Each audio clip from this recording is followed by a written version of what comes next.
الحمد لله والصلاة والسلام على نبينا محمد وعلى آله وصحبه ومن تبعهم بإحسان إلى يوم الدين ما بعد அன்பார்ந்த சகோதரிகளே அல் குர்ஆன் அல்லாஹு தஆலா எங்களுக்கு இறக்கியருளிய இறுதி வேதம், அதனை அவன் இறுதி தூதர் முஹம்மது ஸல்லல்லாஹு அலைஹி வஸல்லம் அவர்களுக்கு இறக்கி அருளியிருக்கிறான். அது மறுமை நாள் வரையிலே பாதுகாக்கப்படும். அதிலேதான் உலக மக்களுக்கு நேர் வழிகாட்டல் இருக்கிறது. எனவே இந்த குர்ஆனை நாங்கள் புரிந்து கொள்வது, அதன் அடிப்படையிலே நாம் செயல்படுவது, அதன் பக்கம் மற்றவர்களை நாம் அழைப்பது மிகவுமே அவசியமான ஒரு விடயம். அல் குர்ஆனை நாங்கள் ஓதுகின்ற பொழுது அஊது பில்லாஹி மினஷ் ஷைத்தானிர் ரஜீம் என்று ஆரம்பிக்கின்றோம். குர்ஆனிலே நாங்கள் எங்கிருந்து ஆரம்பித்தாலும் அந்த வார்த்தையை சொல்கின்றோம். ஷைத்தானிடமிருந்து அல்லாஹ்விடம் பாதுகாப்பு தேடுகின்றோம். அதேபோன்று ஒவ்வொரு சூறாவையும் நாங்கள் ஆரம்பிக்கின்ற பொழுது பிஸ்மில்லாஹிர் ரஹ்மானிர் ரஹீம் என்று சொல்கிறோம். இன்று நாங்கள் சூரத்துல் ஃபாத்திஹா என்கின்ற அல் குர்ஆனின் முதல் அத்தியாயத்தை பற்றி பார்க்க இருக்கிறோம். உண்மையிலே இது ஒரு சிறிய சூறாவாக இருந்தாலும் இது ஒரு மகத்தான ஒரு சூறா. இது உள்ளடக்கி இருக்கக்கூடிய அர்த்தங்கள் மிகவுமே மகத்தானவை. சொல்லப்போனால் அல் குர்ஆன் என்ன சொல்ல வருகிறதோ அதன் சுருக்கத்தை இந்த சூரத்துல் ஃபாத்திஹா எங்களுக்கு சொல்லி இருக்கிறது. எனவே நபிகள் நாயகம் ஸல்லல்லாஹு அலைஹி வஸல்லம் அவர்கள் சூரத்துல் ஃபாத்திஹாவை அஅதமு சூரத்தின் என்று சொல்லியிருக்கிறார்கள். குர்ஆனிலே மிக மகத்தான சூரா இந்த சூரா ஃபாத்திஹா தான் என்று அடையாளப்படுத்தி இருக்கிறார்கள். இப்போது நாங்கள் சூரத்துல் ஃபாத்திஹாவை பற்றி சற்று விரிவாக பார்ப்போம். உண்மையிலே சூரத்துல் ஃபாத்திஹாவை பற்றி நாம் முழுமையாக பார்க்க முடியாது. அதை பற்றியுள்ள எல்லா தகவல்களையும் நாம் தெரிந்து கொள்வதற்கு இந்த அரை மணி நேரம், ஒரு மணி நேரம் நிச்சயமாக போதாது. நீங்கள் அல் குர்ஆனை எடுத்து அதனுடைய அரபு மொழி பகுதியை, அதனுடைய மொழிபெயர்ப்பை அல்ல, அரபியை நீங்கள் உங்களுக்கு முன்னால் வைத்து கொள்ளுங்கள். அப்போது உங்களுக்கு நாம் சொல்லக்கூடிய விடயங்கள் இன்னும் தெளிவாக இருக்கும் இன்ஷா அல்லாஹ். அன்பார்ந்த சகோதரிகளே, சூரத்துல் ஃபாத்திஹாவுடைய பெயர்களை பற்றி நாம் முதலில் பார்ப்போம். சூரத்துல் ஃபாத்திஹாவுக்கு அழகான பல பெயர்கள் இருக்கின்றன. ஒன்றுக்கு அழகான பெயர்கள் இருப்பது, அதுவும் அதிகமாக இருப்பது அந்த விடயத்தின் சிறப்பை எங்களுக்கு எடுத்துக்காட்டு. அல்லாஹு தாலாவுடைய பண்புகளை குறிக்கக்கூடிய நிறைய பெயர்கள் அல்லாஹு தாலாவுக்கு இருப்பது அவனுடைய சிறப்புக்கு எடுத்துக்காட்டு. அதே போன்றுதான் சூரத்துல் ஃபாத்திஹாவுக்கு அதிகமான பெயர்கள் இருப்பது அந்த சூரத்துல் ஃபாத்திஹாவுடைய சிறப்பை எங்களுக்கு எடுத்து காட்டுகிறது. சூரத்துல் ஃபாத்திஹா என்று நாங்கள் சொல்கிறோம். எனவே அதனுடைய முதல் பெயராக நாங்கள் அதை வைத்து கொள்ளலாம். ஃபாத்திஹத்துல் கிதாப், நாங்கள் சுருக்கமாக ஃபாத்திஹா என்று சொல்கிறோம். கிதாப் என்றால் வேதம், குர்ஆன், குர்ஆனுடைய ஆரம்பம் என்பது அதனுடைய அர்த்தம். ஃபாத்திஹத்துல் கிதாப், அதாவது அல் குர்ஆன் எழுதப்படுவதாக இருந்தாலும் ஓதப்படுவதாக இருந்தாலும் நீங்கள் முதலில் எழுத வேண்டியது, ஓத வேண்டியது சூரத்துல் ஃபாத்திஹா தான். அல் குர்ஆனை நீங்கள் திறந்தால் முதலிலே இருப்பது சூரத்துல் ஃபாத்திஹா தான். அதனால் தான் அது குர்ஆனின் ஆரம்பம், ஃபாத்திஹத்துல் கிதாப், ஃபாத்திஹத்துல் குர்ஆன் என்று நாங்கள் அதனை அழைக்கின்றோம். அதை தொடர்ந்து தான் அடுத்த ஏனைய சூறாக்கள் வருகிறது. எனவே குர்ஆனிலே இருக்கக்கூடிய 114 சூறாக்களிலே முதலாவது சூறா, அந்த குர்ஆனை ஆரம்பிக்கின்ற சூறா இந்த சூறா என்பதனால் இதற்கு ஃபாத்திஹத்துல் கிதாப் என்று நாங்கள் சொல்கிறோம். அதே போன்று இதற்கு இன்னொரு பெயர் இருக்கிறது, உம்முல் குர்ஆன். குர்ஆனுடைய அரபியிலே என்றால் தாய். அதே போன்று வழிகாட்டி எல்லா விடயத்தையும் உள்ளடக்கி இருக்கக்கூடியது அல்லது ஒன்றிலே ஆரம்பமாக இருப்பது என்ற அர்த்தமும் என்பதற்கு இருக்கிறது. ஏன்னா குர்ஆனுடைய உம்முல் குர்ஆனுடைய ஆரம்பம் என்று நாங்கள் ஏற்கனவே ஃபாத்திஹாவுக்கு அர்த்தம் சொன்னதை போன்றும் இதற்கு நாம் அர்த்தம் வைத்துக் கொள்ளலாம். ஏனைய சூறாக்கள் அதை பின்தொடர்ந்து தான் வருகின்றது. அதே போன்று அரேபியர்கள் என்பதை எல்லா விடயத்தையும் உள்ளடக்கிய ஒரு முன்னுரையை போன்று அமைந்திருக்கக்கூடிய ஒன்றுக்கு, அதற்கு பிறகு அதை தொடர்ந்து இன்னும் பல விடயங்கள் இருக்கும், ஒன்று முன்னால் நிற்கும், அது எல்லா விடயத்துக்கும் ஒரு வழிகாட்டியாக இருக்கும் அல்லது எல்லா விடயத்தையும் உள்ளடக்கியதாக இருக்கும். இப்படியான ஒன்றுக்கும் என்ற சொல்லை அரேபியர்கள் பயன்படுத்துவார்கள். உதாரணமாக தலையில இருக்கக்கூடிய மூளை, அந்த மூளையை சுற்றி இருக்கக்கூடிய தோல், இதற்கு உம்முர் ரஸ் என்று சொல்வார்கள். எனவே அது அந்த மூளையை அப்படியே உள்ளடக்கி இருப்பதனால் அதற்கு உம்முர் ரஸ், தலையுடைய அதே போன்று உம்முல் குர்ஆன் என்பதும் இந்த குர்ஆனுடைய என்பது இந்த சூறாவுடைய முக்கியத்துவத்தை எங்களுக்கு எடுத்து காட்டுகிற அந்த பெயர். அதே போன்று உம்முல் குர்ஆன், உம்முல் கிதாப் கிட்டத்தட்ட இரண்டுமே ஒரே அர்த்தங்கள் கொண்டவைதான். எனவே குர்ஆனுடைய நாங்கள் என்று சொல்கிற பொழுது குர்ஆனிலே சொல்லி இருக்கப்பட்டிருக்கக்கூடிய விடயங்களை இந்த சூரா உள்ளடக்கி இருக்கிறது.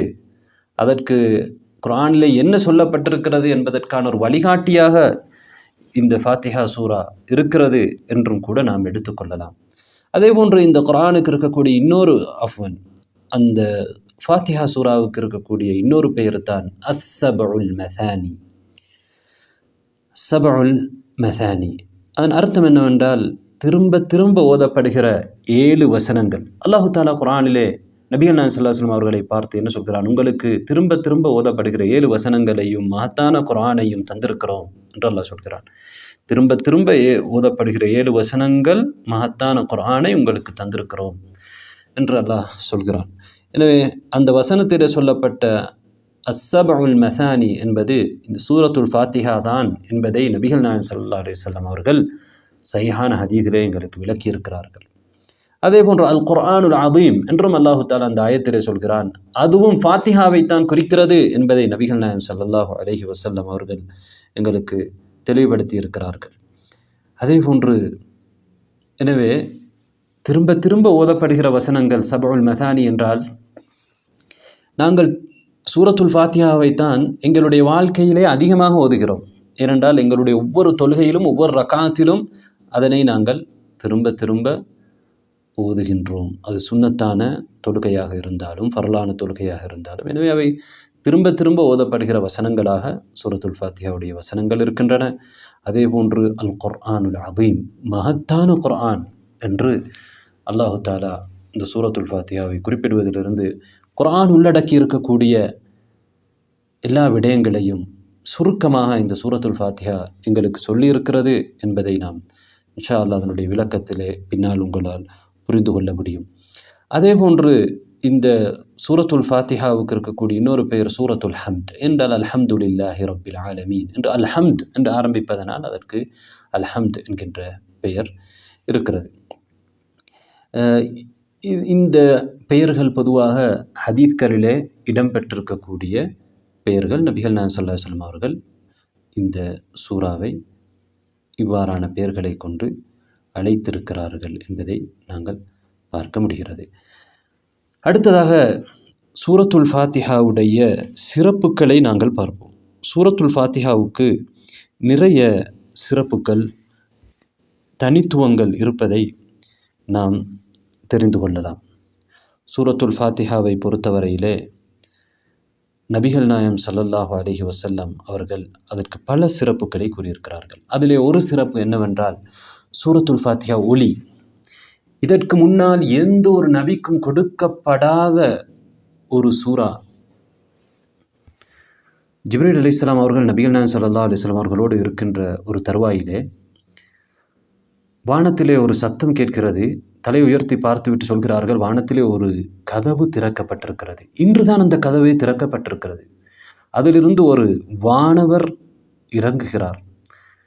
இன்றுதான் அந்த வானவர் இறங்கி இருக்கிறார். இதற்கு முன்னால் அந்த வானவர் இறங்கவும் இல்லை, இந்த கதவு திறக்கப்படவும் இல்லை. அந்த வந்த வானவர் நபி அவர்களிடத்திலே வந்து என்ன சொல்கிறார்? சலாம் சொல்லிவிட்டு அபிஷிர் பி நூரைனி ஊதீதஹுமா, நபியே உங்களுக்கு கொடுக்கப்பட்டிருக்கக்கூடிய 2 நூறுகள் ஒளிகளை கொண்டு நீங்கள் நன்மாராயம் பெறுங்கள். லம் யுத்தஹுமா நபியுன் கப்லக், உங்களுக்கு முன்னால் எந்த நபிக்கும் அது கொடுக்கப்படவில்லை. அதுதான் ஃபாத்திஹத்துல் கிதாப் வ ஹவாதீமு சூரத்துல் பக்ரா. சூரத்துல் ஃபாத்திஹாவும் பக்ரா சூராவுடைய இறுதி வாக்கியங்களும் இறுதி வசனங்கள்.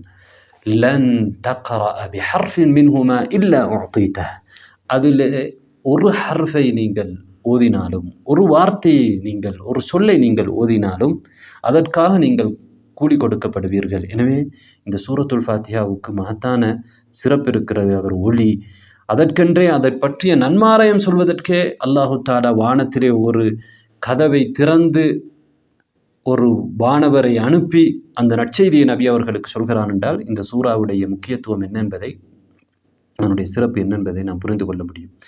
அதே போன்று சூரத்துல் ஃபாத்திஹாவை பொறுத்தவரையிலே அடியானுக்கும் அல்லாஹுக்கும் இடையிலே இருக்கக்கூடிய ஒரு உரையாடல் அது. நபிகள் நாயகம் ஸல்லல்லாஹு அலைஹி வஸல்லம் அவர்கள் எங்களுக்கு அதை தெளிவுபடுத்தினார்கள். அல்லாஹு தஆலா சொல்வதாக சொல்கிறார்கள். அல்லாஹு தஆலா என்ன சொல்கிறான் என்றால், கஸம்து ஸலாத பைனி வ பைன அப்தி நிஸ்ஃபைன், தொழுகையை நான் எனக்கும் என்னுடைய அடியானுக்கும் இடையிலே 2ஆக பிரித்திருக்கிறேன். வலி அப்தி மா ஸஅல், என்னுடைய அடியானுக்கு அவன் கேட்டது இருக்கிறது, நான் கேட்டதை கொடுப்பேன் என்று அல்லாஹ் தஆலா சொல்கிறான். இங்கே அல்லாஹ் தொழுகையை நான் பிரித்திருக்கிறேன் என்று எதை சொல்கிறான் என்றால் சூரத்துல் ஃபாத்திஹாவை. தொடர்ந்து நபி அவர்கள் என்ன சொன்னார்கள்? فإذا قال العبد الحمد لله رب العالمين, அடியான் அல்ஹம்துலில்லாஹி ரப்பில் ஆலமீன் என்று சொன்னால், قال الله تعالى حمدني عبدي, அல்லாஹ் என்ன சொல்வான்? என்னுடைய அடியான் என்னை புகழ்ந்து விட்டான். وإذا قال الرحمن الرحيم, وإذا قال الرحمن الرحيم, அடியான் அர்ரஹ்மான் ரஹீம் என்று சொன்னால் அல்லாஹ் என்ன சொல்வான்? அத்னா அலைய அப்தி, என்னுடைய அடியான் என்னை போற்றுவிட்டான். وإذا قال مالك يوم الدين, அடியான் மாலிக் யௌமித்தீன் என்று சொல்கிற பொழுது அல்லாஹ் என்ன சொல்வான்?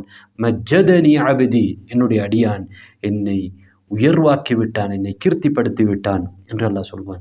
எனவே இங்கே என்ன நடக்கிறது என்றால், ஒரு அடியான் ஒவ்வொரு வசனத்தையும் ஓதுகிற பொழுது அல்லாஹு தஆலா என்ன சொல்கிறான்? அதற்கு பதில் சொல்கிறான். எனவே அடியான் அல்லாஹுவோடு உரையாடுகிறான். இது அடியானுக்கும் அல்லாஹுக்கும் இடையிலே இருக்கக்கூடிய ஒரு உரையாடல். தொடர்ந்து நபி அவர்கள் சொன்னார்கள், فإذا قال إياك نعبد وإياك نستعين قال هذا بيني وبين عبدي, உன்னையே வணங்குகிறோம், உன்னிடத்திலே உதவி தேடுகிறோம் என்று அடியான் சொல்கிற பொழுது அல்லாஹ் என்ன சொல்வான்?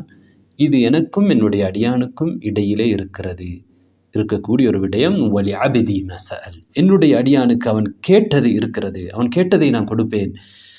فإذا قال اهدنا الصراط المستقيم صراط الذين أنعمت عليهم غير المغضوب عليهم ولا الضالين என்கின்ற இந்த வாக்கியத்தை ஓதுகிற பொழுது அல்லாஹ் என்ன சொல்வான்? ஹாதா லி அப்தி, இது என்னுடைய அடியானுக்குரியது. அடியான் இங்கே என்ன கேட்கிறான்? நேர்வழியை கேட்கிறான், நல்லடியார்கள் சென்ற வழியை கேட்கிறான், பாவிகள் சென்ற வழியை விட்டும் பாதுகாப்பு தேடுகிறான். எனவே அல்லாஹ் என்ன சொல்கிறான்? என்னுடைய அடியானுக்கு அவன் கேட்டது இருக்கிறது, இது என்னுடைய அடியானுக்குரியது என்று அல்லாஹ் சொல்கிறான். எனவே இங்கே என்ன நடக்கிறது என்றால், அடியானுக்கும் அல்லாஹுக்கும் இடையிலான ஒரு உரையாடல் நடக்கிறது. எனவே இந்த சூறாவுடைய முக்கியத்துவத்தை இதில் மூலமாக நாங்கள் புரிந்து கொள்ள முடியும். அதே போன்று நபி அவர்கள் என்ன சொன்னார்கள்? யார் ஃபாத்திஹத்துல் கிதாபை ஓதவில்லையோ அவருக்கு தொழுகையே கிடையாது என்று சொன்னார்கள். இதெல்லாம் சஹீஹான ஹதீஸிலே இருக்கிறது. ஏற்கனவே சொன்ன ஹதீஸ் முஸ்லீமிலே இருக்கிறது. அதே போன்று இந்த ஹதீஸ் முஸ்லீம் புகாரி இரண்டிலும் இருக்கிறது. புகாரி முஸ்லீமிலே இருக்கிறது. ஃபாத்திஹத்துல் கிதாப் தொழுகையிலே ஓதவில்லை என அது தொழுகையே இல்லை என்று நபி அவர்கள் சொல்லியிருக்கிறார்கள். அதே போன்று இந்த ஃபாத்திஹா சூரா ருக்யா, நோய் நிவாரணியாக இருக்கிறது. நாங்கள் நோய் வருகிற பொழுது மருந்து எடுக்கின்றோம். மார்க்கமும் எங்களுக்கு மருந்து செய்ய சொல்லி இருக்கிறது, சிகிச்சை செய்ய சொல்லி இருக்கிறது. அதே நேரத்தில் ருக்யா செய்வதற்கும் எங்களுக்கு மார்க்கம் வழிகாட்டி இருக்கிறது, ஓதி பார்ப்பதற்கு வழிகாட்டி இருக்கிறது. சூரத்துல் ஃபாத்திஹாவை கொண்டு நாங்கள் ஓதி பார்க்கலாம். அதனால் எங்களுக்கு நிச்சயமாக அந்த நம்பிக்கையோடு ஓதி பார்க்கிற பொழுது குணம் கிடைக்கும். ஒரு நபித்தோழர் ஒரு கூட்டத்தின் தலைவருக்கு தேல் குற்றிய பொழுது, இதை ஓதிய பொழுது அவர் எந்த ஒரு வலியும் இல்லாமல் குணமடைந்து விட்டார். இதை நபி ஸல்லல்லாஹு அலைஹி வஸல்லம் அவர்களிடத்திலே சொன்ன பொழுது இந்த செயலை ஏற்றுக்கொண்டார்கள். இது ருக்யா என்பது உங்களுக்கு எப்படி தெரியும் என்று கேட்டார்கள். எனவே இது ஒரு நோய் நிவாரணியாகவும் இருக்கிறது. இப்போது நாம் சூரத்துல் ஃபாத்திஹாவை பற்றி முக்கியமான சில விடயங்களை பார்ப்போம். ஒன்று, சூரத்துல் ஃபாத்திஹா மக்காவிலே இறக்கி அருளப்பட்ட ஒரு சூரா. இதுதான் பெரும்பாலான அறிஞர்களுடைய நிலைப்பாடு. அதாவது மக்காவிலே இறக்கி அருளப்பட்டது என்றால் என்ன அர்த்தம் என்றால் மக்கி என்று நாங்கள் சொல்கிறோம். உண்மையிலே மக்கி என்பதற்குரிய என்ன சரியான வரைவிலக்கணம் என்னவென்றால், நபி அவர்கள் ஹிஜ்ரத் போவதற்கு முன்னால் இறக்கப்பட்டது. ஹிஜ்ரத் போவதற்கு எந்த இடத்தில் இறக்கப்பட்டாலும் அந்த சூறாவுக்கு நாங்கள் மக்கி என்போம். எனவே இந்த சூரத்துல் ஃபாத்திஹாவும் நபி ஸல்லல்லாஹு அலைஹி வஸல்லம் அவர்கள் மதீனாவுக்கு ஹிஜ்ரத் போவதற்கு முன்னால் இறக்கி அருளப்பட்ட ஒரு சூரா என்பதை நாங்கள் சில ஆதாரங்களை வைத்து தெரிந்து கொள்ளலாம். ஒன்று என்னவென்றால், அல்லாஹு தஆலா குர்ஆனிலே வலகத் ஆதைனாக ஸபஅன் மினல் மதானி வல் குர்ஆனல் அதீம் என்று சொல்லக்கூடிய அந்த ஆயத்தை எங்கே இறக்கி அருளினான் என்றால் மக்காவிலே தான் இறக்கி அருளான். உங்களுக்கு நாங்கள் சபுல் மதானியையும் அல் குர்ஆன் அல் அதீம், அதாவது சூரத்துல் ஃபாத்திஹா என்று நாங்கள் சொன்னோம். இந்த ஆயத்துடைய நோக்கம், இதனை நாங்கள் தந்திருக்கிறோம் என்று அல்லாஹ் தஆலா இந்த ஆயத்திலே சொல்கிறான். இது சூரத்துல் ஹிஜ்ருடைய 87வது ஆயா. இந்த ஆயா எங்கே இறங்கப்பட்டது? இந்த ஆயா மக்காவிலே இறக்கி அருளப்பட்டது என்பதிலே எந்த மாற்று கருத்துமே கிடையாது. எல்லோரும் ஏகோபனதாக ஏற்றுக்கொண்ட ஒரு விடயம்.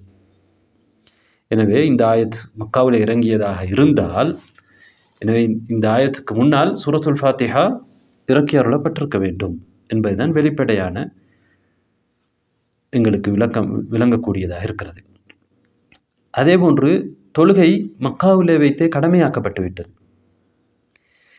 எனவே தொழுகையிலே சூரத்துல் ஃபாத்திஹா ஓதப்படாவிட்டால் அந்த தொழுகை ஏற்றுக்கொள்ளப்பட மாட்டாது. எனவே அந்த அடிப்படையிலே பார்க்கிற பொழுதும் இது மக்காவிலே தான் இறக்கி அருளப்பட்டிருக்க வேண்டும். அதாவது ஹிஜ்ரத்துக்கு முன்னால் தான் இறக்கி அருளப்பட்டிருக்க வேண்டும். ஹிஜ்ரத்துக்கு முன்னாலே தான் தொழுகை கடமையாக்கப்பட்டது. எனவே நாங்கள் இந்த சூரத்துல் ஃபாத்திஹாவுடைய சில முக்கியமான விடயங்களை நாங்கள் இங்கே பார்த்தோம். சூரத்துல் ஃபாத்திஹாவை கொண்டு அல்லாஹு தஆலா இந்த குர்ஆனை, அவனுடைய இறுதி வேதத்தை ஆரம்பம் செய்திருக்கிறான். ஏனென்றால் குர்ஆனுடைய நோக்கங்களை இந்த சூரத்துல் ஃபாத்திஹா உள்ளடக்கி இருக்கிறது. குர்ஆன் என்ன விரிவாக சொல்லி இருக்கிறதோ அதனை சூரத்துல் ஃபாத்திஹா சுருக்கமாக சொல்லி இருக்கிறது. எனவே அல்லாஹு தஆலா அவனுடைய இறுதி வேதத்தை இந்த அழகான சூறாவை கொண்டு, இந்த மகத்தான சூறாவை கொண்டு ஆரம்பித்திருக்கிறான். இப்போது நாங்கள் இந்த சூரத்துல் ஃபாத்திஹாவுடைய விளக்கத்தை முடியுமான அளவு சுருக்கமாக ஓரளவுக்கு நாங்கள் பார்ப்போம். இந்த சூறாவிலே அல்லாஹு தஆலா எப்படி ஆரம்பிக்கிறான் என்றால், அல்ஹம்துலில்லாஹி ரப்பில் ஆலமீன். அல்ஹம்துலில்லாஹி ரப்பில் ஆலமீன். அல்ஹம்து. எனவே நீங்கள் குர்ஆனை பாருங்கள், டிரான்ஸ்லேஷனை பார்க்க வேண்டாம், அரபி மொழி அந்த பகுதியை பாருங்கள். அல்ஹம்து, எல்லா புகழும் என்பது அதனுடைய அர்த்தம். லில்லாஹ், அல்லாஹுக்குரியது. எல்லா புகழும் அல்லாஹுக்குரியது. ரப்பில் ஆலமீன், ஆலமீன்களுடைய ரப்பான அல்லாஹுக்குரியது. ஆலமீன், உலகத்தார்களுடைய ரப்பான இரட்சகனான அல்லாஹுக்குரியது. இதிலே நாம் ஒவ்வொன்றாக பார்ப்போம். அல்ஹம்து என்பது எல்லா புகழையும் குறிக்கும். எனவே புகழுக்கு அல்லாஹ் மாத்திரம்தான் தகுதியானவன். அவனுடைய புகழ் மாத்திரம்தான் நிலையானது. இன்னொருவரை ஒரு நல்ல விடயத்துக்கு நாங்கள் புகழ்ந்தாலும் அந்த புகழுக்கும் உரியவன், அந்த நியமத்தை வழங்கியவன் அல்லாஹ் ரப்புல் ஆலமீனாகத்தான் இருக்கிறான். எனவே எல்லா புகழும் அல்லாஹு தஆலாவுக்கு உரியது. எல்லா நல்ல விடயங்களை கொண்டும் புகழ்வதற்கு அல்லாஹ் மாத்திரமே தான் தகுதியானவன். அல்ஹம்துலில்லாஹ். லில்லாஹ் என்பது அல்லாஹுக்கு உரியது என்று நாங்கள் அதிலே சொல்கிறோம். அதிலே அல்லாஹ் என்ற ஒரு சொல் இருக்கிறது. அல்லாஹ் என்ற சொல்தான் இறைவனை குறிப்பதற்கு பயன்படுத்தப்படுகிற மிக முக்கியமான சொல். அதற்கு பிறகுதான் ஏனைய சொற்கள். அதனால் தான் அல்லாஹ் என்ற சொல் முற்படுத்தப்பட்டிருக்கிறது. அதற்கு பின்னால் தான் ரப்பில் ஆலமீன், அர் ரஹ்மானிர் ரஹீம், மாலிகி யௌமித்தீன், அல்லாஹு தஆலாவுடைய ஏனைய பெயர்கள் குறிப்பிடப்பட்டிருக்கிறது. எனவே அல்லாஹுடைய இந்த பெயர் மிக பிரதானமான பெயர். இந்த பெயருடைய அர்த்தம் என்னவென்றால், இதிலே மூல எழுத்துக்கள் 3 இருக்கிறது. ஒன்று ஹம்சா, அடுத்தது லாம், அடுத்தது ஹா. அலஹ, அபத. அலஹ என்றால் வணங்கினான், அபத என்பதுடைய அர்த்தம். அதிலிருந்து தான் இந்த அல்லாஹ் என்ற சொல் வந்திருக்கிறது. அதே போன்று இலாஹ் என்ற சொல்லும் இந்த மூல எழுத்துக்களில் இருந்து தான் வந்திருக்கிறது. இந்த எழுத்துக்கு, இந்த சொல்லுக்கு என்ன அர்த்தம் தெரியுமா? அலஹ என்றால் அபத வணங்கினான், இலாஹ் என்றால் வணக்கத்திற்குரியவன். நாங்கள் என்ன சொல்கிறோம்? லா இலாஹ இல்லல்லாஹ், வணக்கத்துக்குரியவன் அல்லாஹுவை தவிர வேறு யாரும் இல்லை என்று சொல்கிறோம். அதே போன்றுதான் அல்லாஹ் என்ற சொல்லுக்கும் இலாஹுடைய அர்த்தம் இருக்கிறது. வணக்கத்திற்குரியவன் என்கின்ற அர்த்தம் தான் அல்லாஹ் என்ற சொல்லுக்கு இருக்கிறது. எனவே எல்லா புகழும் வணக்கத்துக்குரியவனான இறைவனுக்கே என்பதுதான் அதனுடைய அர்த்தம். எனவே அல்லாஹு தாலா மட்டும்தான் வணக்கத்திற்குரியவன். ரப்பில் ஆலமீன், அவன் எப்படியானவன் தெரியுமா? ஆலமீன்களுடைய ரப்பு. ரப் என்றால் அரபு மொழியிலே தலைவன், ஒன்றுக்கு சொந்தக்காரன், ஒன்றை நிர்வகிப்பவன் என்பது அதனுடைய அர்த்தம்.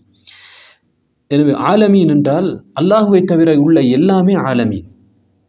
உலகத்திலே இருக்கக்கூடிய அது எந்த இடத்திலே, எந்த காலத்திலே, எந்த வானத்திலே, பூமியிலே, எந்த இடத்தில் இருந்தாலும் அவை அனைத்துமே ஆலமீன் என்பதற்குள் அடங்கும். எனவே அல்லாஹு தாலா இவை அனைத்துக்குமே ரப்பாக இருக்கின்றான். இவை அனைத்தையுமே நிர்வகிப்பவன், இவை அனைத்துக்கும் அவன்தான் தலைவன், அவன்தான் பொறுப்பாளன், அவன்தான் சொந்தக்காரன் என்பதுதான் இந்த வார்த்தையுடைய அர்த்தம். எங்களுக்கு தெரியும், மூசா அலைஹிஸ்ஸலாம் அவர்களுக்கும் ஃபிரௌனுக்கும் இடையிலே நடந்த சம்பாஷணையிலே ஃபிரௌன் என்ன கேட்டான் என்றால், மூசா நபியை பார்த்து, கால ஃபிரௌன் வமா ரப்புல் ஆலமீன், ரப்புல் ஆலமீன் என்றால் என்ன, உலகத்தாரின் ரப் என்றால் என்ன என்று கேட்டான். மூசா அலைஹிஸ்ஸலாம் என்ன சொன்னார்கள்? ரப்புஸ் ஸமாவாதி வல் அர்தி வமா பைனஹுமா, வானங்கள், பூமி, அவற்றுக்கு இடையிலே இருக்கக்கூடிய எல்லாவற்றுக்கும் ரப்பு அவன்தான் என்று சொன்னார்கள். இன் குன்தும் மூகினீன், நீங்கள் உறுதி கொள்ளக்கூடியவர்களாக இருந்தால், நம்புபவர்களாக இருந்தால், இதுதான் ரப்புல் ஆலமீன் என்று சொன்னார்கள். பிறகு ஃபிரௌன் தன்னை சூழ உள்ளவர்களை பார்த்து என்ன சொல்கிறான் என்றால், கால லிமன் ஹவுலஹு அலா தஸ்தமிஊன், இங்கே கேட்கலையா மூசா என்ன சொல்றார் என்று பார்க்கலையா பாருங்க. பிறகு மூசா அலைஹிஸ்ஸலாம் என்ன சொல்கிறார்? கால ரப்புக்கும் வ ரப்பு ஆபாஇக்குமுல் அவ்வலீன், ரப்புல் ஆலமீன் யார் தெரியுமா? உங்களுடைய ரப்பு அவன்தான், உங்களை படைத்து பரிபாலிக்கக்கூடிய ரப்பு அவன்தான். வரப்பு ஆபாஇக்குமுல் அவ்வலீன், உங்களுடைய மூதாதையர்கள், உங்களுடைய பெற்றோர்கள், உங்களுக்கு முன் வாழ்ந்தவர்களுடைய ரப்பும் அவன்தான். கால இன்ன ரசூலக்கும் உள்ளதி உர்சில இலைக்கும் லமஜ்னூன், உங்களுக்கு அனுப்பப்பட்டிருக்கக்கூடிய இந்த தூதர் பைத்தியக்காரர் இருக்கிறார் என்று ஃபிரௌன் சொல்கிறான். அப்போது மூசா அலைஹிஸ்ஸலாம் அவர்கள் இன்னும் தெளிவாக சொல்கிறார்கள், ரப்புல் மஷ்ரிகி வல் மக்ரிபி வமா பைனஹுமா இன் குன்தும் தஅகிலூன், நீங்கள் சிந்திப்பவர்களாக இருந்தால் உண்மையிலே ரப்புல் ஆலமீன் யார் தெரியுமா? கிழக்கு, மேற்கு, அவற்றுக்கு இடைப்பட்ட எல்லாவற்றுக்கும் அவன்தான் ரப்பு என்பதை சொல்கிறார். எனவே ரப்புல் ஆலமீன் என்பது எல்லாவற்றுக்கும் ரப்பு என்பதை குறிக்கக்கூடிய ஒரு சொல். எனவே அல்லாஹ் ரப்புல் ஆலமீன், எல்லாவற்றையும் படைத்து பரிபாலித்து ஆட்சி செய்கிற ரப், தலைவன் அவன்தான். அடுத்ததாக அந்த ஃபாத்திஹா சூராவில் என்ன வருகிறது? அர் ரஹ்மான் இர் ரஹீம். அர் ரஹ்மான், அர் ரஹீம், இந்த இரண்டு சொல்லும் அல்லாஹுடைய ரஹ்மத்தை குறிக்கிறது. ரஹ்மத் என்ற சொல்லிலே இருந்து எடுக்கப்பட்டிருக்கிறது. அருள், இரக்கம், அன்பு என்பது அதனுடைய அர்த்தம். ஆனால் இரண்டு சொல்லுக்கும் இடையிலே வித்தியாசமும் இருக்கிறது. அர் ரஹ்மான் என்பது ரஹீம் என்பதை விட கூடுதலாக, அதிகமாக, விசாலமாக அருள் செய்தல் என்பதை குறிக்கிறது. எனவே அல்லாஹு தாலா என்ன செய்கிறான் என்றால், ரஹ்மான், எல்லோருக்கும் ரஹ்மான். அவனை நிராகரிப்பவர்களுக்கும் காஃபிர்களுக்கும் அல்லாஹு தாலா ரஹ்மத் செய்கிறான், அவர்களுக்கு உணவளிக்கிறான், அவர்களுக்கு எல்லாவற்றையும் இந்த உலகத்திலே அவர்களுக்கு கொடுக்கின்றான். அவர்களை செய்யக்கூடிய நிராகரிப்புக்கு உடனே அல்லாஹு தாலா அவர்களை தண்டிப்பதில்லை. எனவே அவர்களுக்கும் அல்லாஹு தாலா இந்த உலகத்திலே வாழ்வதற்கு வாழ்வாதாரத்தை கொடுத்திருக்கிறான். அவன் ரஹ்மான். அந்த அடிப்படையிலே அவனுடைய ரஹ்மத் எல்லாவற்றையும் உள்ளடக்கியதாக, எல்லா படைப்புகளையும் உள்ளடக்கியதாக, அதிலே அவனை நிராகரிப்பவர்கள் கூட உள்ளடங்குகிறார்கள். ஆனால் ரஹீம் என்று சொல்கிற பொழுது அல்லாஹுடைய விசேடமான ரஹ்மத் குறிக்கிறது. அல்லாஹு தாலா தன் நாடியவர்களுக்கு, குறிப்பாக தன்னுடைய மூமினான அடியார்களுக்கு விசேடமாக ரஹ்மத் செய்கிறான், அருள் புரிகின்றான். குர்ஆனிலே அல்லாஹு தாலா சூரத்துல் அஹ்ஸாபுடைய 43வது வசனத்தில் என்ன சொல்கிறான்? வகான பில் முஃமினீன ரஹீமா, மூமின்களுக்கு அல்லாஹு தாலா ரஹீமாக இருக்கிறான், மூமின்களுக்கு இரக்கம் காட்டக்கூடியவனாக இருக்கிறான். எனவே ரஹீம் என்பது அல்லாஹு தாலாவுடைய ஒரு விசேடமான ரஹ்மத்தை குறிக்கிறது. ரஹ்மான் என்பது பொதுவான ரஹ்மத்தை குறிக்கிறது. இரண்டும் அல்லாஹ் அருளாளன், அன்பாளன், கருணையாளன் என்பதுதான் அர்த்தம். ஆனால் இரண்டுக்கும் இடையிலே வித்தியாசம் இருக்கிறது. மாலிகி யௌமித்தீன் என்று தொடர்ந்து அல்லாஹு தாலா சொல்கிறான். இங்கே பாருங்கள், முதலிலே அல்லாஹு தாலா ரப்புல் ஆலமீன், உலகத்தாரின் ரப் என்று சொல்கிற பொழுது அவன் தான் தலைவன், அவனுக்குத்தான் எல்லா அதிகாரம் இருக்கிறது, அவனுக்குத்தான் எல்லாம் சொந்தம், அவன் தான் எல்லாத்தையும் நிர்வகிக்கிறான் என்ற அர்த்தம் கொடுக்கப்படுகிறது. அந்த அர்த்தத்தை எங்களுடைய உள்ளத்திலே நாம் உணர முடிகிறது. எனவே அல்லாஹு தாலாவுடைய வல்லமை, அவனுடைய சக்தி, அவனுடைய ஆற்றல் அது அங்கே உணர்த்தப்படுகிறது. அதே நேரத்திலே தொடர்ந்து ரஹ்மான் ரஹீம் என்று சொல்கிற பொழுது என்ன நடக்கிறது என்றால், அல்லாஹு தாலா இவ்வளவு பெரிய சக்தியும் ஆற்றலும் வல்லமையும் உள்ளவனாக இருந்தாலும் அவன் ரஹ்மத்துடையவன், அவன் இரக்கமானவன். எனவே மனிதன் தவறு செய்கிற பொழுது அவனிடத்திலே அவன் மீள்கிற பொழுது அவன் மன்னிப்பதற்கு உரியவன். எனவே இதனால் அடியான் என்ன செய்வான் என்றால், அவன் ரப்புல் ஆலமீன், அதே நேரத்திலே ரஹ்மான். எனவே நான் அவனிடத்திலே மீள வேண்டும். நான் தவறு செய்கிற பொழுது அவனிடத்திலே சென்றால் அவன் என்ன நிச்சயமாக எனக்கு இரக்கம் காட்டுவான் என்கின்ற உணர்வு அவனுக்கு ஏற்பட வேண்டும். எனவே தொடர்ந்து அல்லாஹு தாலா அதை சொன்னான். பிறகு அல்லாஹு தாலா தொடர்ந்து என்ன சொல்கிறான்? மாலிகி யௌமித்தீன், தீனுடைய நாளில் அவன் அதிபதி. தீன் என்றால் விசாரணை செய்து கூலி கொடுத்தல். எனவே விசாரணை செய்து கூலி கொடுக்கும் அந்த நாளுக்கு மாலிக், சொந்தக்காரன் அவன்.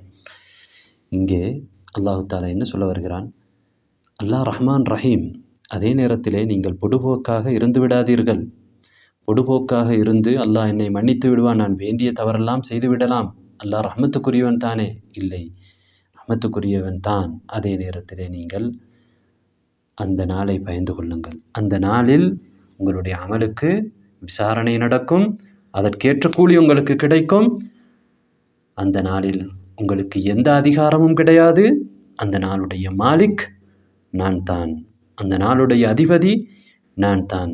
எனவே அந்த நாளில் தண்டனை பெறுபவர்கள் இருக்கிறார்கள். எனவே அதனால் நீங்கள் அளவு கடந்து விடாதீர்கள் என்பதை அல்லாஹு தாலா, உங்களுடைய அமல்களை சரியாக நீங்கள் செய்யுங்கள் என்பதையும் இங்கே அச்சமூட்டுகின்றான். எனவே மாலிக் யௌமித்தீன், மாலிக் என்கின்ற இந்த வார்த்தைக்கு சொந்தக்காரன் என்பது அர்த்தம். எனவே அந்த மறுமை நாளுடைய சொந்தக்காரனாக அல்லாஹு தாலா இருக்கிறான். அங்கே அல்லாஹு தாலா தான் விசாரணை நடத்துவான், அல்லாஹு தாலா தான் கூலி கொடுப்பான். எனவே வேறு யாருக்கும் எந்த அதிகாரமும் அங்கே கிடையாது. அனைத்தும் அல்லாஹு தாலாவுக்கு தான் அந்த நாளிலே சொந்தமாக இருக்கும். இங்கும் அல்லாஹுக்கு தான் எல்லாமே சொந்தம். ஆனால் இங்கே சொந்தம் கொண்டாடுகிறவர்கள் நிறைய பேர் இருப்பார்கள். ஆனால் அங்கே யாருக்கும் சொந்தம் கொண்டாட முடியாது. அல்லாஹ் மாத்திரம்தான் சொந்தக்காரனாக இருப்பான். யாருக்குமே அல்லாஹுவை மீறி ஒரு வார்த்தை கூட பேச முடியாது, ஒரு செயல் கூட செய்ய முடியாது. அப்படிப்பட்ட ஒரு நாளாக அந்த நாள் இருக்கும். இதனை 2 முறையிலே ஓதலாம். மாலிகி யௌமித்தீன், மலிகி யௌமித்தீன், இரண்டுமே குர்ஆனிலே இருக்கிறது, குர்ஆனிலே ஓதப்பட்டிருக்கிறது. 2 முறையிலும் நபிகள் நாயகம் ஸல்லல்லாஹு அலைஹி வஸல்லம் அவர்கள் கற்றுக் கொடுத்திருக்கிறார்கள். எனவே மலிக் என்றால் அரசன், அந்த நாளுடைய அரசனும் அவன்தான். மாலிக், மலிக் இரண்டுக்கும் என்ன வித்தியாசம்? மாலிக் என்றால் ஒன்றை தன்னுடைய செயலால் சொந்தமாக்கி கொள்ளக்கூடியவன். தான் விரும்பியதை அந்த பொருட்களிலே, அவன் சொந்தமாக்கி வைத்திருக்கக்கூடிய பொருட்களிலே அவனால் செய்ய முடியும். அதுதான் மாலிக்.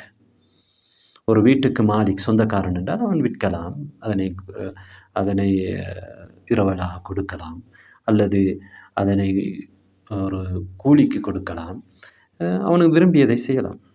அதுதான் மாலிக். மலிக் என்றால் சொல்லால், அதிகாரத்தால் அரசன். ஒரு அரசன் அவனுக்கு கீழுள்ளவர்களுக்கு அவன் கட்டளையிடுவான், தடைகளை போடுவான், ஏவல் விலக்கல்களை கொடுப்பான். எனவே அல்லாஹு தாலா அந்த நாளில் மாலிக், அதே நேரத்திலே மலிக், சொல்லாலும் செயலாலும் அதிகாரம் படைத்த ஒருவனாக அந்த நாளிலே அல்லாஹு தாலா இருப்பான். மாலிக் யௌமித்தீன், தீன் என்றால் விசாரணை செய்து கூலி கொடுக்கக்கூடிய நாள். இந்த நாளை பற்றி அல்லாஹ் தாலா சூரத்துல் இன்ஃபிதாருடைய 17 to 19 வசனங்கள் வரையில் என்ன சொல்கிறான் பாருங்கள். வமா அதராக மா யௌமுத்தீன், யௌமுத்தீன் என்றால் என்ன தெரியுமா? சும்ம மா அதராக மா யௌமுத்தீன், பிறகும் யௌமுத்தீன் என்றால் என்ன தெரியுமா? யௌமுத்தீன் என்றால் என்ன என்று உமக்கு என்ன அறிவித்தது? அதாவது யௌமுத்தீன் என்றால் எப்படிப்பட்டது தெரியுமா? அது சாதாரணமான நாள் கிடையாது என்று அல்லாஹ் என்ன சொல்கிறான் தெரியுமா? யௌம லா தம்லிகு நஃப்ஸுன் லினஃப்ஸின் ஷைஆ. எந்த ஒரு ஆத்மாவும் இன்னொரு ஆத்மாவுக்கு எந்த ஒரு பயனுமே அளிக்க முடியாது. எந்த ஒன்றையும் சொந்தமாக்கிக் கொள்ளாது என்றால் எந்த பயனும் செய்ய முடியாது. எந்த கஷ்டத்திலிருந்தும் துன்பத்திலிருந்தும் காப்பாற்றவே முடியாது. எந்த அதிகாரமும் கிடையாது. எனவே இன்னொரு ஆத்மாவுக்கு எந்த வகையிலும் பயனளிக்க முடியாத ஒரு நாள். வல் அம்ரு யௌமஇதின் லில்லாஹ். அந்த நாளில் அதிகாரம் முழுமையாக அல்லாஹு தாலாவுக்கு தான் இருக்கும். வேறு யாருக்குமே கிடையாது.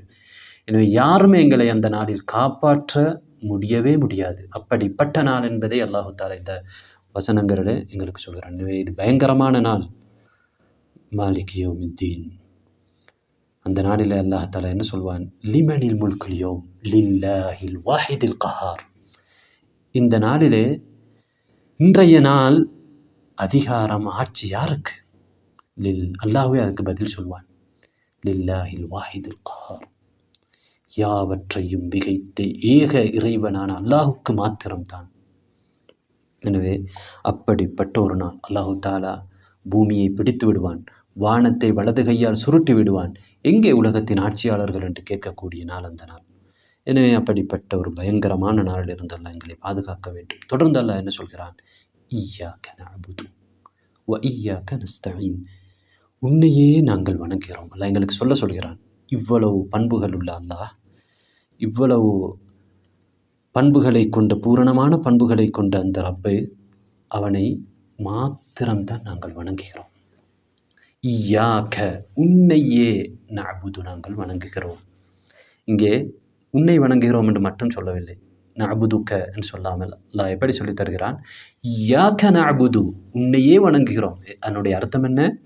உன்னை தவிர வேறு யாரையும் நாங்கள் வணங்க மாட்டோம், ஷிர்க் செய்ய மாட்டோம், இணை வைக்க மாட்டோம். வணக்கம் என்றால் அது உனக்கு மாத்திரம்தான். நீ மட்டும்தான் வணக்கத்திற்கு தகுதியானவன், ஏகன் ஒருவன். லா இலாஹ இல்லல்லாஹ், வணக்கத்திற்குரியவன் அல்லாஹுவை தவிர வேறு யாரும் இல்லை. எனவே வணக்கம் உனக்கு மாத்திரம்தான் செலுத்தப்படும். உன்னை மட்டும்தான் நாங்கள் வணங்குகிறோம் என்று அல்லாஹு தாலா இந்த வசனத்தினை எங்களுக்கு சொல்கிறான். அன்பார்ந்த சகோதரர்களே, சகோதரிகளே, இவ்வளவு நேரமும் அல்லாஹு தாலாவுடைய பண்புகளை சொல்லிவிட்டு அதற்கு பிறகு அல்லாஹ் உன்னையே வணங்குகிறோம் என்று ஏன் சொல்கிறான் என்றால், இப்படிப்பட்ட பண்புகளுக்குரியவன் தான் வணக்கத்துக்கு தகுதியானவன். இந்த பண்புகளில் இல்லாதவர்கள், பூரணமான பண்புகள் இல்லாத இவருமே வணக்கத்துக்கு தகுதியானவர்கள் கிடையவே கிடையாது. உலகத்திலே வணங்கப்படக்கூடிய எல்லாமே, அல்லாஹுவை தவிர உள்ள எல்லாவற்றுமே வணக்கத்துக்கு தகுதியே கிடையாது. அவர்களிடத்திலே அவர்கள் ரஹ்மானாகவோ, ரஹீமாகவோ, ரப்புல் ஆலமீனாகவோ, மாலிக் யௌமித்தீனாகவோ இல்லை. இதுதான் அல்லாஹுடைய அடிப்படை பண்புகள். ஏனைய பண்புகளை எல்லாம் இந்த பண்புகள் உள்ளடக்கி இருக்கின்றன. அல்லாஹுடைய அஸ்மாக்களிலே அடிப்படையான பெயர்களாக இவை விளங்குகின்றன. ஏனைய பெயர்கள் இந்த பெயர்களுக்குள் உள்ளடங்குகின்றன. எனவே இப்படிப்பட்ட பண்புகளை உடைய ஒருவன், உன்னைத்தான் நாங்கள் வணங்குகிறோம். இய்யாக நஅபுது வ இய்யாக நஸ்தஈன், உன்னிடத்திலே தான் நாங்கள் உதவியும் தேடுகிறோம். உண்மையிலே அல்லாஹு தாலா எங்களுக்கு என்ன கற்றுத்தருகிறான்? உன்னிடத்தில் மாத்திரம்தான் உதவி தேடுகிறோம், நீதான் எங்களுக்கு உதவி செய்ய வேண்டும். நாங்கள் உன்னுடைய அடிமை. எனவே உன்னிலே நாங்கள் தவக்குள் வைக்கிறோம், உன்னிலே நாங்கள் பாரம் சாட்டுகிறோம். எங்களுக்கு யாரும் கிடையாது, நீதான் எங்களுக்கு இருக்கிறாய் என்று நாங்கள் அல்லாஹுக்கு முன்னால் பணிய வேண்டும் என்பதை இந்த வசனத்தின் மூலமாக அல்லாஹு தஆலா எங்களுக்கு கற்றுத்தருகிறான். வ இய்யாக நஸ்தஈன், உன்னிடத்திலே நாங்கள் உதவி தேடுகிறோம், உன்னிடத்தில் தான் உதவி தேடுகிறோம். சுப்ஹானல்லாஹ். பாருங்கள், இய்யாக நஅபுது என்று சொல்கிற பொழுது உன்னையே நாங்கள் வணங்குகிறோம். இஸ்திஆனா, உதவி தேடுதல் என்பதும் ஒரு வணக்கம். அதாவது அல்லாஹுக்கு மாத்திரம்தான் முடியுமான விடயங்கள் இருக்கிறது. உதாரணமாக எங்களுடைய ரிஸ்கிலே பரக்கத் செய்வது. அதே போன்று ஒரு குழந்தை வேண்டும். இது யார் கொடுக்க வேண்டும்? யாருமே கொடுக்க முடியாது, அல்லாஹ் தான் கொடுக்க முடியும். அல்லாஹ் யாருக்குமே அந்த அதிகாரம் கொடுக்கவில்லை. எனவே ஒருவர் யாரிடத்திலே கேட்க வேண்டும்? அதற்கு உதவி அல்லாஹ்விடத்திலே தான் தேட வேண்டும். எனவே அல்லாஹ்விடத்திலே உதவி தேடுதல் என்பது அல்லாஹ்வுக்கு மாத்திரம் சக்தியுள்ள ஒரு விடயத்திலே அல்லாஹ்விடத்திலே மாத்திரம்தான் நாம் கேட்க வேண்டும். உலகத்திலே நாம் இன்னொருவரிடத்திலே சில பொருட்களை உதவிகளை கேட்போம். அது அவர்களுக்கு சக்தியுள்ள விடயத்திலே நாம் கேட்கலாம். அதற்கு அல்லாஹு தாலா எங்களுக்கு அனுமதித்திருக்கிறான். அப்படி நாங்கள் கேட்டாலுமே எங்களுடைய தவக்குல் எங்கே இருக்க வேண்டும்? அல்லாஹ் இடத்திலே தான் இருக்கு. இது ஒரு சபப் மட்டும்தான், இவர் ஒரு காரணம் மட்டும்தான் என்று நாங்கள் நினைக்க வேண்டும்.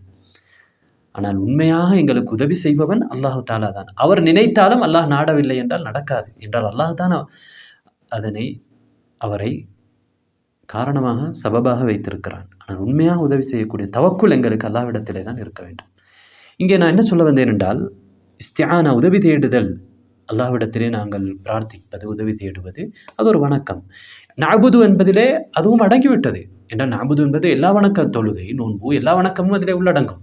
அல்லாஹ்வுக்கு தான் நாங்கள் எல்லா வணக்கத்தையும் செலுத்துகிறோம். அதே நேரத்திலே ஏன் அல்லாஹு தஆலா இஸ்திஆனாவை மற்றும் பிரித்து சொல்கிறான், தனியாக சொல்கிறான் என்றால், எங்களுடைய எல்லா வணக்கத்துக்கும் அல்லாஹ்வுடைய உதவி தேவை. இய்யாக நஅபுது வரையிலே சொன்ன விடயங்கள் அல்லாஹ்வோடு சம்பந்தப்பட்டது. அல்லாஹ்வுடைய பண்புகளை சொல்லிவிட்டு அவனை நாங்கள் வணங்க வேண்டும் என்று அங்கே முடிக்கப்பட்டிருக்கு. இய்யாக நஸ்தஈனுக்கு பிறகு வரக்கூடியது அடியார்களோடு சம்பந்தப்பட்டது. என்றால் உதவி எங்களுக்கு தேவை. நாங்கள் அல்லாஹ்வை வணங்குகிறோம், அந்த வணக்கம் மூலமாகவும் அல்லாஹ்வுடைய உதவி எங்களுக்கு என்ன செய்யும்? நிச்சயமாக கிடைக்கும். எனவே இய்யாக நஸ்தஈன், உன்னிடத்திலே நாங்கள் உதவி தேடுகிறோம். இஹ்தினஸ் ஸிராத்தல் முஸ்தகீம், இதுவும் அடியாரோடு சம்பந்தப்பட்ட கடைசி வரையிலே இனிமேல் போகக்கூடிய எல்லாமே அடியார்களோடு சம்பந்தப்பட்டது. அல்லாஹ்விடத்தில் உதவி கேட்கிறோம், அல்லாஹ்வை வணங்கிவிட்டு இதெல்லாம் நாம் செய்துவிட்டு என்ன கேட்கிறோம்? அல்லாஹ்விடத்திலே உன்னிடத்திலே உதவி தேடுகிறோம் என்றெல்லாம் சொல்லிவிட்டு மேலே அல்லாஹ்வை அவ்வளவு புகழ்ந்து விட்டு நாங்கள் என்ன கேட்கிறோம் என்றால், மிகச் சிறப்பான ஒன்றை கேட்கிறோம். எங்களுடைய வாழ்க்கையில் எது மிக முக்கியம்? எங்களுக்கு உண்ணுவது, குடிப்பது, உறங்குவது, ஆடை அணிவது, ஒரு சமாதான சூழலிலே வாழுவது, எங்களுடைய நிறைய அருட்கொடைகள் இருக்கின்றன. ஆனால் அது எல்லா அருட்கொடைகளை விடவும் மிக முக்கியமான அருட்கொடை என்ன தெரியுமா? எங்களுக்கு ஹிதாயத் கிடைத்து, எங்களுக்கு எல்லா அருட்கொடைகளையும் கிடைத்து ஹிதாயத் எங்களிடத்தில் இல்லை என்றால், எங்களுக்கு நேர்வழி கிடைக்கவில்லை என்றால் எந்த பயனுமே கிடையாது. ஆனால் எங்களுக்கு எந்த ஒன்றும் கிடைக்காமல் ஹிதாயத்து மட்டும் கிடைத்தால் அது போதுமானது நாங்கள் மறுமையிலே தப்புவதற்கு.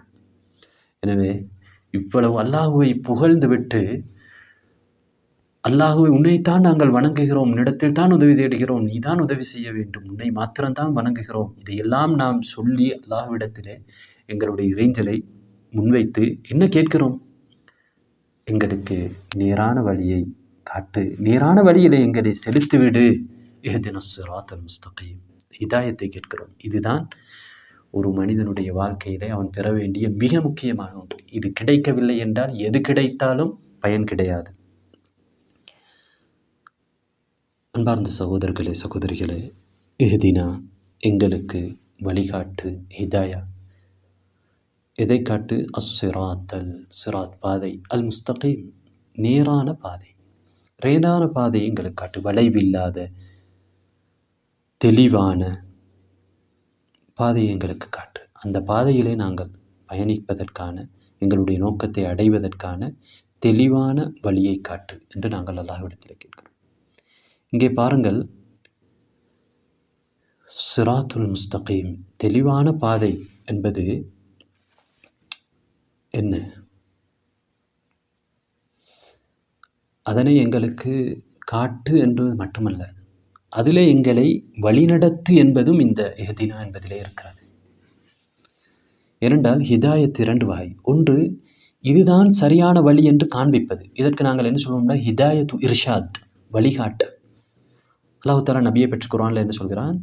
வ இன்னக லதஹதி இலா சிராத்தி முஸ்தகீம், நபியே நீங்கள் நேரான ஒரு வழியின் பக்கம் வழிகாட்டுகிறீர்கள் என்று அல்லாஹ் சொல்கிறான். இது என்ன வழிகாட்டல்? இந்த வழிதான் நேரான வழி என்று சொல்லுவது, கற்றுக் கொடுப்பது இல்ம். இன்னொன்று இருக்கிறது, அமல் செய்ய வைப்பது, அமல் செய்வதற்கு தௌஃபீக் செய்வது, ஹிதாயத்து தௌஃபீக். நிறைய பேருக்கு இதுதான் நேரான வழி, இதுதான் சரியான வழி என்று தெரிந்தாலும், ஆனால் அவர்களால் அந்த வழியிலே செல்வதற்குரிய தௌஃபீக் கிடையாது. அவர்கள் பிழையான வழியிலே சென்று கொண்டிருக்கிறார்கள். மனமுரண்டாக அல்லது உலக லாபங்களுக்காக, மன உச்சிக்காக தவறான வழியிலே செல்வார்கள். எனவே ஹிதாயத்து இர்ஷாத் மட்டுமல்ல, ஹிதாயத்து தௌஃபீக் இதுவும் எங்களுக்கு தேவை. அல்லாஹ் தஆலா குர்ஆனில் என்ன சொல்கிறான் நபியை பார்த்து, இன்னக லா தஹ்தி மன் அஹ்பப்த். நபியே, நீங்கள் நேசிப்பவர்களுக்கெல்லாம் உங்களால் நேர்வழி காட்ட முடியாது. அங்கே அல்லாஹ் நேர்வழி காட்ட முடியாது என்று சொன்னது எது? நீங்கள் விரும்பியவர்களை நேர்வழி காட்ட முடியாது என்று அல்லாஹ் சொல்கிறான். யாரை? அபூ தாலிப் விஷயத்திலே. ஏன்? அபூ தாலிபுக்கு கூட இது ஹக்கென்று தெரியும், ஆனால் அது தௌஃபீக், ஹிதாயத்து தௌஃபீக் கிடையாது. ஏன்? அது அல்லாஹ்வுடைய கையில் இருக்கிறது. ஒரு ஆயத்தில் அல்லாஹ் என்ன சொன்னான்? நீங்கள் வழிகாட்டுகிறீர்கள். அது என்ன? இலா சிராத்தி முஸ்தகீம். அங்கே இலாவை பயன்படுத்துகிறான். இதுதான் சரியான வழி என்று காண்பிப்பது. ஆனால் இன்னொரு ஆயத்தில் அல்லாஹ் என்ன சொன்னான்? நீங்கள் வழிகாட்ட முடியாது, நீங்கள் விரும்பியவர்களுக்கு நேர்வழி. அங்கே நேர்வழி காட்ட முடியாது என்ற ஹிதாயத் எந்த ஹிதாயத்? ஹிதாயத்து தௌஃபீக், நேர்வழியிலே செலுத்த முடியாது. எனவே இங்கே நாங்கள் இரண்டையும் கேட்கிறோம். இதுதான் சரியான வழி என்று எங்களுக்கு காட்டு, அந்த வழியிலே எங்களை செலுத்து. அங்கே அல்லாஹு தஆலா இலா என்பதை பயன்படுத்தவும் இல்லை. என்றால் இலா பயன்படுத்துகிற பொழுது வெறுமனே ஹிதாயத்து இல்ம், அதாவது ஹிதாயத்து இர்ஷாத், வழிகாட்டலுக்குரிய ஹிதாயத்தை மாத்திரம் குறிக்கலாம். அதனால் இலா இல்லாமல், இலா என்ற அந்த வார்த்தை இல்லாமல் இஹ்தின ஸிராத்தல் முஸ்தகீம், நேரான வழியிலே எங்களை வழிநடத்து. எனவே நேரான வழிதான் என்பதை காண்பித்து அதில் எங்களை வழிநடத்தி எங்களை அதிலே உறுதியாக இருக்கச் செய் என்பதுதான் அதனுடைய அர்த்தம். தொடர்ந்து அல்லாஹ் என்ன சொல்கிறான் என்றால், சிராத்தல்லதீன அன்அம்த அலைஹிம், நேரான வழி காட்டுன்னு சொல்லிவிட்டு நாங்கள் என்ன கேட்க வேண்டும்? நீ யாருக்கு நிஅமத் செய்தாயோ அவர்களுடைய வழி என்று அல்லாஹ் தஆலா சொல்லித் தருகிறான். சுப்ஹானல்லாஹ். ஒரு பாதையிலே நாங்கள் செல்வதற்கு எங்களுக்கு ஒரு சிறந்த ஒரு பயணத்தோழன் இருந்தால் அந்த பயணம் சிறப்பாக இருக்கும். அந்த மாதிரி யாருக்கு நீ நிஅமத் செய்திருக்கிறாயோ அவர்களுடைய வழி. எனவே எங்களுக்கு அந்த பாதையிலே செல்வதற்கு நல்ல பயணத்தோழர்கள் வேண்டும். அதுதான் நீ அருள் பாக்கியம் செய்தவர்களுடைய வழி. சிராத்தல்லதீன அன்அம்த, நீ நிஅமத் செய்தாயே அவர்களுடைய வழி என்று அல்லாஹ் தஆலா எங்களுக்கு சொல்கிறான். உண்மையிலே அல்லாஹ் தஆலாவால் நிஅமத் செய்யப்பட்டவர்கள் யார்? அல்லாஹ்வால் நிஅமத் செய்யப்பட்டவர்கள் யார் என்றால், இல்மும் அமலும் கொடுக்கப்பட்டவர்கள். இதுதான் சரியானது என்று அறிந்தார்கள், அந்த வழியிலே நடந்தார்கள். அதுதான் அல்லாஹ்வால் நிஅமத் செய்யப்பட்டவர்கள். இன்னும் உங்களுக்கு பின்னால் தெளிவாக விளங்கும். அல்லாஹு தஆலா நிஅமத் செய்தவர்கள் யார் என்பதை சூரத்து நிசாவுடைய 69வது வசனத்திலே சொல்கிறான். வமன் யுத்இல்லாஹ வர்ரசூல், யார் அல்லாஹ்வுக்கும் ரசூலுக்கும் வழிபடுகிறார்களோ ஃபஉலாயிக, அவர்கள் மஅல்லதீன அன்அமல்லாஹு அலைஹிம், அவர்கள் யாரோடு இருப்பார்கள்? அல்லாஹு தஆலா அருள் செய்தவர்கள், அருள் பாக்கியம் செய்தவர்களோடு இருப்பார்கள், நிஅமத் செய்தவர்களோடு இருப்பார்கள். இங்கே எல்லாம் என்ன சொல்கிறான்? வமன் யுத்இல்லாஹ வர்ரசூல், வமன் யுத்இல்லாஹ வர்ரசூல், அல்லாஹ்வுக்கும் ரசூலுக்கும் வழிபடுவார்கள். அல்லாஹ்வுக்கும் ரசூலுக்கு வழிபடுவார்கள் என்றால் யார்? இதுதான் மார்க்கம், இதுதான் அல்லாஹ் சொல்லியிருக்கக்கூடிய விடயம், இதுதான் ரசூல் சொல்லியிருக்கக்கூடிய விடயம் என்று அறிந்து அதனை கடைபிடிக்கக்கூடியவர்கள். அதான் அல்லாஹ்வுக்கும் அல்லாஹ்வுடைய கட்டளைகளை எடுத்து நடப்பவர்கள், அல்லாஹ்வுடைய விலக்கல்களை தவிர்த்து நடப்பவர்கள்.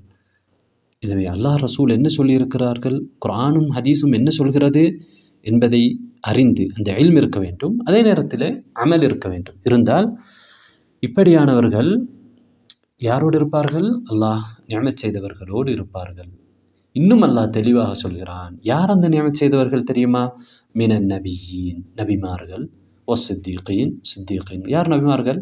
சிறந்த நபி முஹம்மது ஸல்லல்லாஹு அலைஹி வஸல்லம், ஏனைய நபிமார்கள். பிறகு சித்தீகீன், சித்தீகீன்களில் முதன்மையானவர் யார்? அபூபக்கர் சித்திக் ரலியல்லாஹு அன்ஹு அவர்கள், இவர் போன்றவர்கள். வஷ்ஷுஹதா, ஷுஹதாக்கள், உயிர்த்தியாகிகள், கன்ஃபார்மான உயிர்த்தியாகிகள் யார்? நபித்தோழர்கள். நிறைய நபித்தோழர்கள் உயிர் தியாகம் செய்தார்கள். வஸ்ஸாலிஹீன், சாலிஹானவர்கள். கன்ஃபார்மாக இவர்கள் நபித்தோழர்கள், அதாவது சாலிஹீன்கள் தான், நல்லடியார்கள் தான் என்று அறியப்பட்டவர்கள் யார்? அல்லாஹ் மூமீன்கள் என்று சாட்சி சொன்னவர்கள், சொர்க்கத்துக்குரியவர்கள் என்று சாட்சி சொல்லப்பட்டவர்கள் யார்? சஹாபாக்கள், நபித்தோழர்கள். எனவே இதில் இந்த விடயத்திலே சித்திகீன்கள், சுஹதாக்கள், சாலிஹீன்கள் என்பதிலே முதன்மையாக இடம்பெறக்கூடியவர்கள் சிறந்த உம்மத்திலே இருந்த சிறந்த சமூகமான நபித்தோழர்கள் தான்.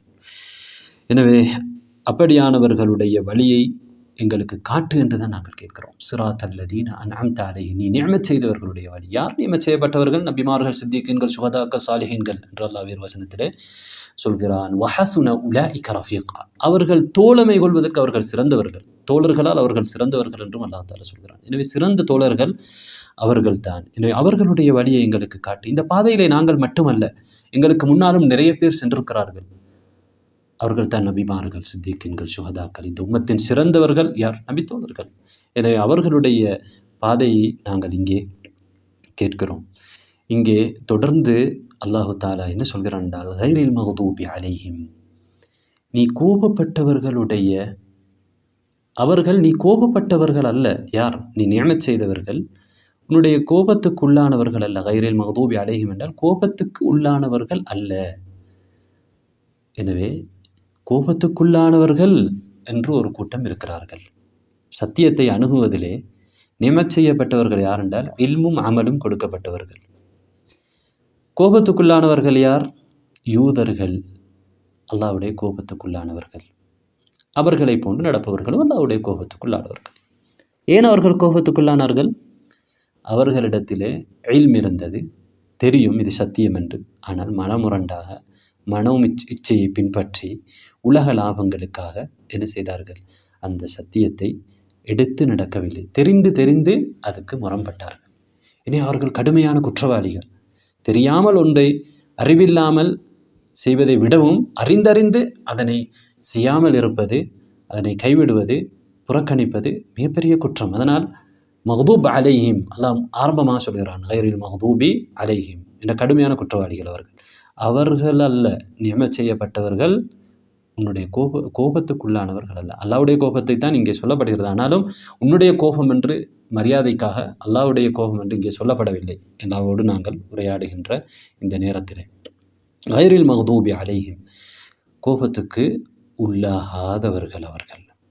இன்னும் அல்லாஹ் யூதர்களை பற்றி சொல்கிற பொழுது மன் லஅனஹுல்லாஹு வகதிப அலைஹி, அல்லாஹ் லானத் செய்தவர்கள், அல்லாஹ் கோபப்பட்டவர்கள் என்றெல்லாம் குர்ஆனிலே சொல்லியிருக்கிறான். ஃபபாஉ பிகதபின் அலா கதப், கோபத்துக்கு மேல் கோபத்தை சம்பாதித்துக் கொண்டார்கள் என்றெல்லாம் அல்லாஹ் தஆலா அவர்களை பற்றி சொல்கிறார். கோபம் என்ற பண்புக்கு யூதர்கள் உரித்தான, அவர்களுடைய விசேடமான ஒரு பண்பாக அது இருக்கிறது. அதனால் அவர்கள் மட்டுமல்ல, இந்த உம்மத்திலும் யார் யூதர்களை போன்று மனமுரண்டாக நடக்கிறார்களோ அவர்களோடு அந்த கோபத்துக்குள்ளானவர்களுடைய நிலையிலே இருப்பார்கள், அவர்களுடைய பாதையில் இருப்பார்கள். எனவே அல்லாஹு தாலா எங்களுக்கு இல்மு தந்ததற்கு பிறகும் அதனை நாங்கள் புறக்கணிக்கின்றவர்களாக எங்களை ஆக்கக்கூடாது என்பதை இங்கே எச்சரிக்கிறான்.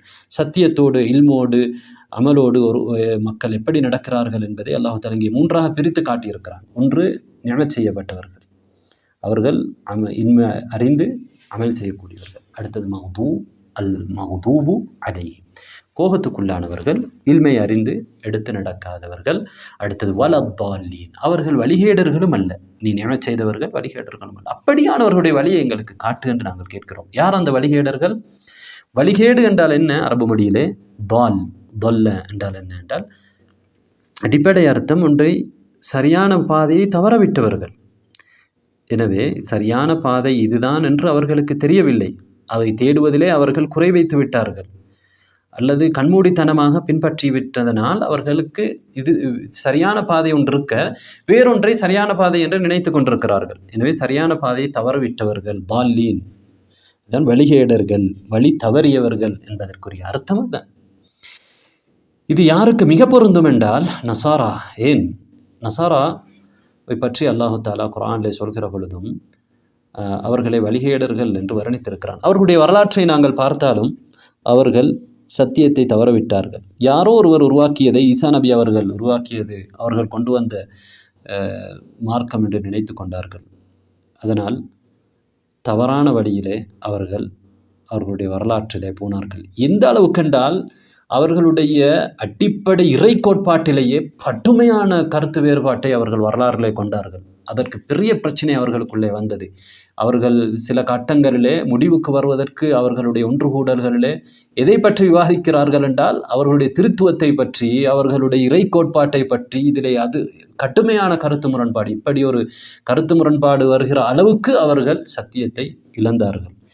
எனவே அல்லாஹு தாலா குர்ஆனிலே அவர்களை பற்றி சொல்கிற வருகின்ற பொழுது என்ன சொல்கிறான் என்றால், அவர்களுடைய மனோ இச்சையை பின்பற்றாதீர்கள். இப்போது உள்ள பிறகு இருக்கக்கூடிய நசாராக்களை பார்த்து அல்லாஹ் என்ன சொல்கிறான், வலா தத்தபிஉ அஹ்வா கௌமின் கத் ضلوا من قبل. இதுக்கு முன்னால் வழிகட்டு போனார்களே, தவறான வழியிலே போய்விட்டார்களே, அவர்களுடைய மனோ இச்சைகளை நீங்கள் பின்பற்றி விடாதீர்கள். வஅضلوا كثيرا, அவர்கள் அதிகமானவர்களை வழிகெடுத்து விட்டார்கள். வضلوا عن سواء السبيل, நேரான வழியிலிருந்து அவர்கள் தவறான வழிக்கு போய்விட்டார்கள், தவறிவிட்டார்கள். எனவே அவர்களை நீங்கள் இன்னும் பின்பற்றி கொண்டிருக்காதீர்கள் என்று அல்லாஹு தாலா அந்த வசனத்திலே எங்களுக்கு சொல்கிறான். உண்மையிலே சூரத்துல் ஃபாத்திஹாவை பற்றி நாம் பேசுவதற்கு நிறைய இருக்கிறது. குறுகிய நேரத்தில் அதில் உள்ள எல்லா விடயங்களையும் எங்களால் பேசி முடித்துவிட முடியாது. புத்தக கணக்கில் இந்த சூறாவை பற்றி எழுதியிருக்கிறார்கள். எனவே நாங்கள் சுருக்கமாக பேச வேண்டும் என்பதனால் நாங்கள் இந்த அளவோடு பேசியிருக்கிறோம். இன்ஷா அல்லாஹ் நாங்கள் கேட்ட விடயங்களை நாங்கள் எங்களுடைய மனதுக்கு எடுத்து அதனை நாங்கள் பயன்படுத்துவோம். இது முக்கியமான ஒரு சூறா, ஆழமான ஒரு சூறா. அல்லாஹு தாலாவுடைய முக்கியமான 4 பண்புகள் இங்கே சொல்லப்பட்டிருக்கிறது. அல்லாஹ் தான் வணக்கத்துக்கு தகுதியானவன் என்ற விடயம் அல்லாஹ் என்ற வார்த்தையிலே, இய்யாக நஅபுது என்ற வார்த்தையிலே எங்களுக்கு உணர்த்தப்பட்டிருக்கிறது. அவன்தான் இந்த உலகத்துக்கு எல்லாம் அருள் செய்கிற அருளாளன், அவன்தான் இந்த உலகத்தை ஆட்சி செய்யக்கூடிய அதிகாரி, அவன்தான் மறுமை நாளையிலும் அவன்தான் அதிகாரி என்கின்ற முக்கியமான அல்லாஹ்வுடைய பண்புகள் இங்கே எங்களுக்கு சொல்லப்பட்டிருக்கிறது. எனவே இந்த விடயங்களை நாங்கள் கவனத்தில் எடுக்க வேண்டும். அதே போன்று நாம் அல்லாஹு தாலாவிடத்தில் துஆ கேட்கின்ற பொழுது என்ன செய்ய வேண்டும்? முதலிலே நாம் அல்லாஹுவை புகழ வேண்டும் என்கின்ற வழிகாட்டல் எங்களுக்கு இங்கே தரப்பட்டிருக்கிறது. முதலிலே நாம் அல்லாஹுவை நிறைய புகழ்ந்து விட்டுத்தான் நாங்கள் அல்லாஹ்விடத்திலே ஹிதாயத்தை இந்த இடத்திலே கேட்கிறோம். எனவே அல்லாஹுடைய பண்புகளை வைத்து புகழ வேண்டும். அதே போன்று இன்னொரு விடயம் இருக்கிறது. இன்னொரு வசீலா என்னவென்றால், புகழ்வது ஒரு வசீலா. அல்லாஹ்விடத்திலே நாம் துஆ கேட்கின்ற பொழுது அல்லாஹ்வை புகழ வேண்டும். இன்னொரு வசீலா, நாங்கள் அல்லாஹு தாலாவுடைய அடிமைகள், அவனைத்தான் நாங்கள் ஓர்மைப்படுத்துகிறோம், அவனுடைய தௌஹீதை நாங்கள் முன்வைக்க வேண்டும். இய்யாக நஅபுது வ இய்யாக நஸ்தஈன் என்று நாங்கள் முன்வைத்து அல்லாஹ்விடத்திலே நாங்கள் எங்களுடைய பிரார்த்தனைகளை கேட்க முடியும். எனவே அதே போன்று அல்லாஹு தாலா இந்த சூறாவிலே பல விடயங்களை உள்ளடக்கியிருக்கிறான். அதிலே முக்கியமாக இய்யாக நஅபுது வ இய்யாக நஸ்தஈன் என்பதுதான் குர்ஆனுடைய ரகசியமே. இந்த சூரத்துல் ஃபாத்திஹா அதிலும் அந்த ஃபாத்திஹாவுடைய ரகசியமே இய்யாக நஅபுது வ இய்யாக நஸ்தஈன் என்கின்ற அந்த வார்த்தை தான் என்று சில அறிஞர்கள் சொல்வார்கள். எனவே அந்த ஆயத் மிக முக்கியமான ஒரு ஆயத்தாக இருக்கிறது. எனவே அல்லாஹ் ரப்புல் ஆலமீன் நாங்கள் கேட்ட விடயங்களை கொண்டு எங்களுக்கு பயனடைய செய்வானாக. ஆகிரு தஅவானா அனில் ஹம்துலில்லாஹி ரப்பில் ஆலமீன். جمعية الدعوة والإرشاد وتوعية الجاليات بأبها، بالدعوة نحيا.